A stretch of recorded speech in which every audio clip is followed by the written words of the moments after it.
Hello everyone, Dino Films here, and today, for the 30-year anniversary of Jurassic Park, I wanted to create a little scene, just sort of like a diorama here in Gary's mod. So here I kind of wanted to do something that featured all the different dinosaurs that were featured within Jurassic Park itself.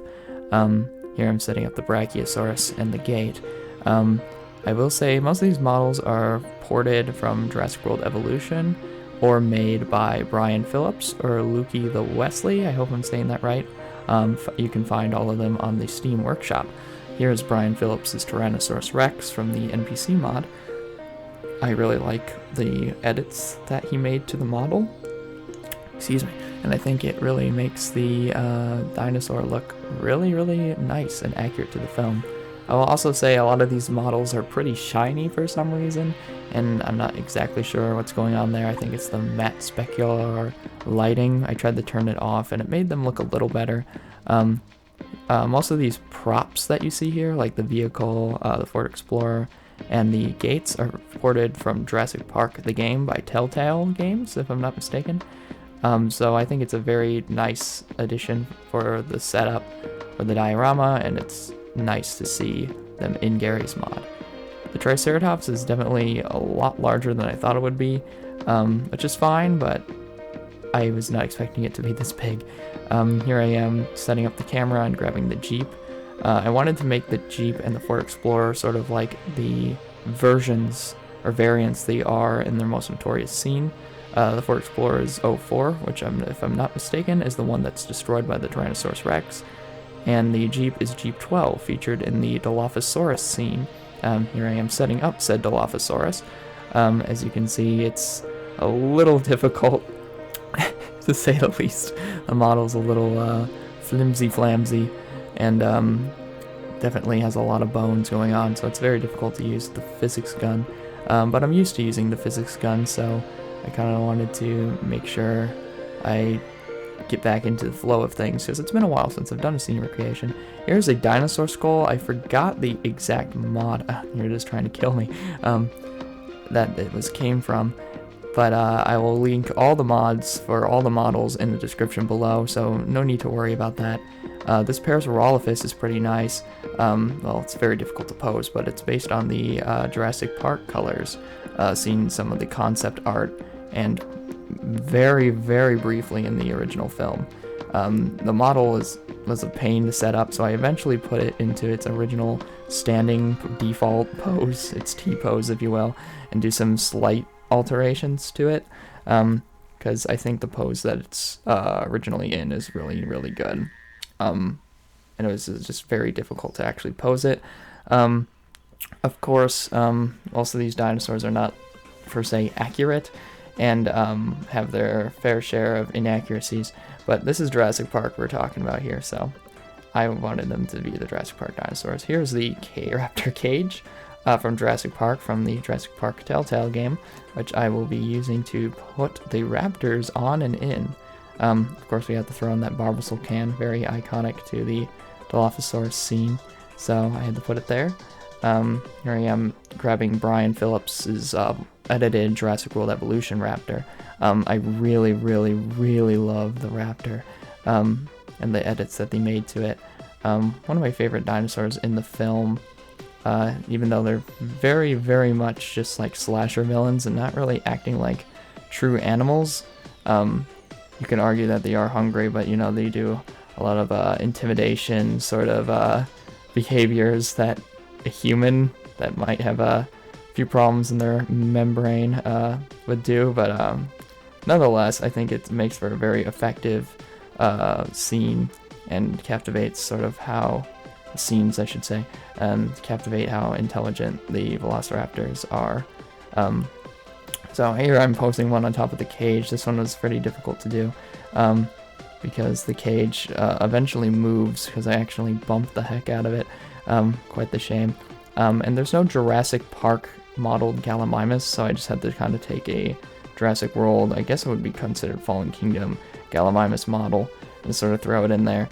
I was going to have multiple Gallimimus to represent like the flocking scene, but I think that would be a bit too much, especially since they're not true Jurassic Park Gallimimus.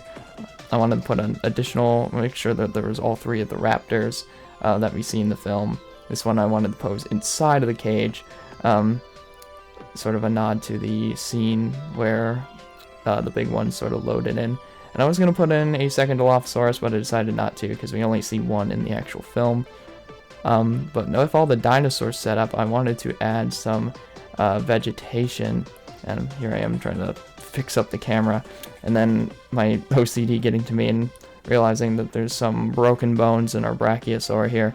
So I decided to go to town on it. The Brachiosaur was definitely a little difficult to pose. Very heavy ragdoll. And then some of the bones are very difficult to move. But I think I got it into a better position than it originally was. And then I tweak it a few more times, as well as the Tyrannosaurus. And here I am placing these little nests from the Telltale game. But they work well as sort of just like mud buildup, so I put it under the vehicle and the Tyrannosaurus foot. And here comes the palm trees and some of the other vegetation. I wanted to put some trees in here to sort of flesh out the empty space in the diorama. So I put it all sort of together. The trees are very nice models. I'll have all these mods in the description to give all the creators their proper credit. Some of the models are of course just ported straight from games, so technically the mod creators didn't do much except for porting them, but they still deserve credit for you know, doing so, because that takes time. Here I am loading in a bunch of forest and flora models that are for, I believe, Stalker, the game Stalker, which is sort of a post-apocalyptic, almost like Fallout, horror action shooter. It's a pretty fun game, but I thought these larger bushes worked well for like just sort of filling in the backgrounds and the empty space, while also providing just a nice aesthetic to the overall Jurassic Park theme. Those palm trees look great. I decided to move the skull over because I felt like there was enough going on in that general area with the Tyrannosaurus and the Explorer and the Dilophosaurus, so I just sort of moved it over. Then there's a large tree I placed behind everything, and I think it looks really nice. Then I go in to try and find some more bushes to add, while trying not to make the scene look too asymmetrical in terms of overall size. And then, of course, adding more palm trees. I was tempted to fill the entire background with just palm trees, but I think that would have taken a bit too long, and I just sort of wanted to get the general aesthetic across. I also wanted to add some grass, because the map that I'm on, which is literally just GM flat grass, just has a flat green grass texture. So I decided to just sort of place a bunch of ferns and grass to sort of just add more to the ground around it, which I think works pretty well for what it is. Of course, some of the vegetation has some variation in terms of like how glossy it appears, or if it's reflective, which I guess means the same thing, or if it has like sort of a different art style, but I feel like it blends pretty well, especially with some of the dinosaur models. I really liked adding the ferns, and I feel like it just sort of added to the aesthetic of whole the Jurassic Park film, as well as the sort of theme that life sort of takes over. Here I am adding this sort of ivy or bush to the sides of the Jurassic Park gate, again showcasing just how nature, life is sort of the whole theme of that aspect of the film, is that nature and life will find its way. Here I am trying to fix a palm tree I knocked down. I decided to close up the Tyrannosaur a little bit, because I feel like we always see Tyrannosaurus with its mouth just roaring super wide, so I decided to make it a little more subtle, if you will. Oh yeah, I messed up a few things while building this. I will say I'm a little rusty to building these in-game diorama sort of things.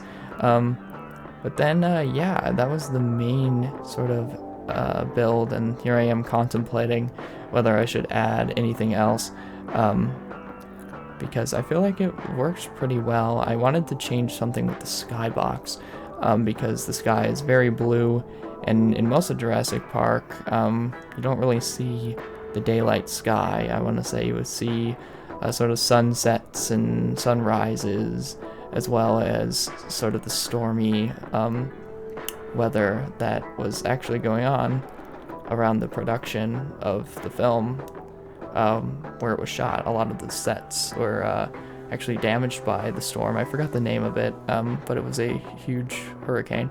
Here I am coming back to life.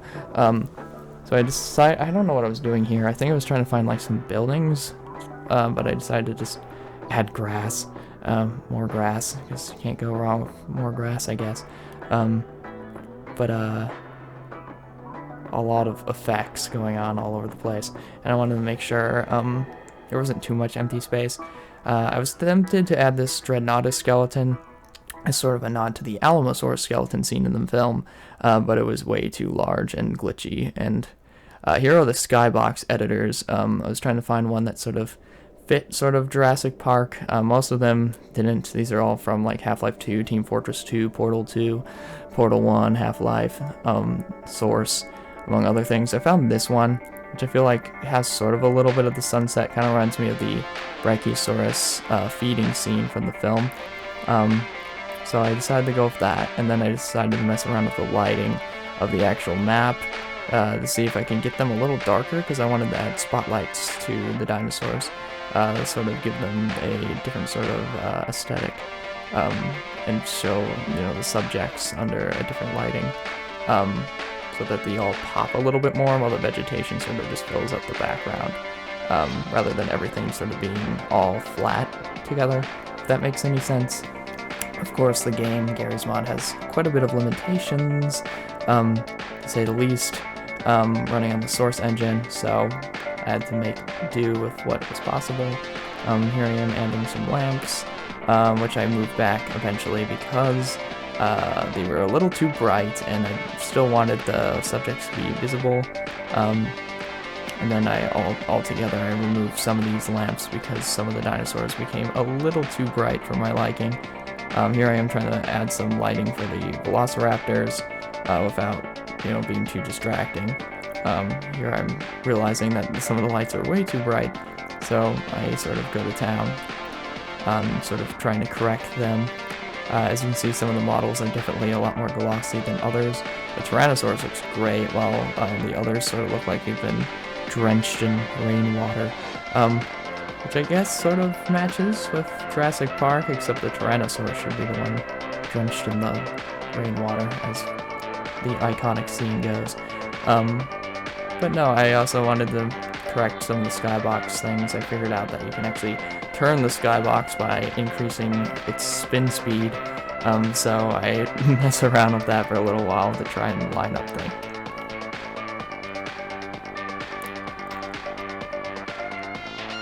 Here I am changing the entire Skybox to solid colors. I wanted to see how that looked, and it didn't turn out as well as I thought it would be, so I did take a few pictures with that sort of background, but I don't think it really worked too well for what I was going for. But I think it was a neat attempt, and here I am moving one of the Velociraptors more into frame so that it's a little more visible overall. Here I am going back to the original Skybox because I think I prefer that more. But I did take a few screenshots of different colors. And yeah, I think that's the general gist of everything I've done.